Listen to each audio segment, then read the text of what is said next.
नहीं, कोई अंदर बाहर नहीं। ये बताइए, अगर बाहर ही बोलोगे आप तो प्रधानमंत्री जी कहाँ के हैं, हम कहाँ के हैं? तो आप कहोगे बहराइच में ये इटावा वाले क्यों आ गए? अच्छा, ये एक मिनट, ये दिल्ली वाले चैनल यहाँ क्या कर रहे हैं? ये भाई एबीपी चैनल कहाँ का है? एनडीटीवी कहाँ का है? अच्छा, ये कोई बात हुई? ये कोई बात नहीं है। सुनिए, लोकसभा में ये है कि कोई भी भारत का नागरिक और कहीं भी उसका वोट बना हो, वो कहीं भी चुनाव लड़ सकता है, क्योंकि लोकसभा के लिए आप चुन रहे हैं, इसलिए ये बाहरी अंदर नहीं। हाँ, प्रधानी का होता है बाहर अंदर। प्रधानमंत्री ने आपके और कांग्रेस के गठबंधन को छछूंदर बताया। नहीं, देखिए, प्रधानमंत्री जी को हो जाएगा गठबंधन। नहीं, प्रधानमंत्री जी को अपने 10 साल बीजेपी को खासकर अपने 10 साल के कार्यकाल में उन्होंने कितना किसानों की आय दोगुनी की है। आप बहराइच, आपके बगल का श्रावस्ती, आपका बाराबंकी, गोंडा, ये वो जिले हैं जहां पर आम जनता खेती बाड़ी से जुड़ी हुई है। क्या किसानों की आय दोगुनी हो गई? महंगाई का आलम तो ये है कि अगर हिसाब किताब लगाएंगे तो कई चीजों की महंगाई दुगनी हो गई। पेट्रोल, बड़ी चीजें तो भूल जाइए।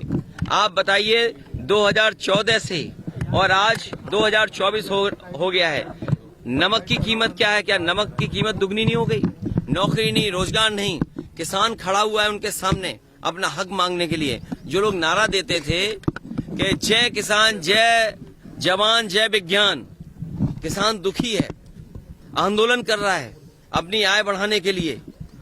नौजवान नौकरी नहीं पा रहा है, अगर पेपर लिख रहा भी है तो उसका लीक हो जा रहा है, उसको लड़ना पड़ रहा है अपने भविष्य को बेहतर बनाने के लिए। और विज्ञान की बात तो केवल इतनी है कि व्हाट्सएप से लोगों को कितना गुमराह कर दें, सोशल मीडिया से कितना गुमराह कर दें, इतना ही इनका विज्ञान है। इससे आगे विज्ञान इनके पास नहीं है। सरकार की नियत नहीं थी नौकरी देने की, और सरकार अगर चाहती होती नौकरी देने की, सरकार की अगर नियत साफ होती तो जिस समय पहला पेपर लीक हुआ था उसी समय सरकार सख्ती से कार्रवाई करती और उसका परिणाम ये होता कि किसी भी परीक्षा का पेपर लीक नहीं होता।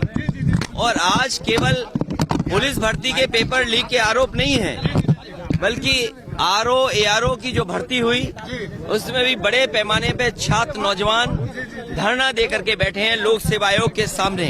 वो अपना पर्चा कैंसिल कराना चाहते हैं, री एग्जाम कराना चाहते हैं। आप सोचिए, सरकार जो दावा कर रही थी कि परीक्षा बिल्कुल सुरक्षित होगी, ये देखिए सुरक्षा का पोल खुल गया और सरकार अपनी खुद स्वीकार कर रही है कि उनकी नाकामी की वजह से पेपर लीक हुआ है।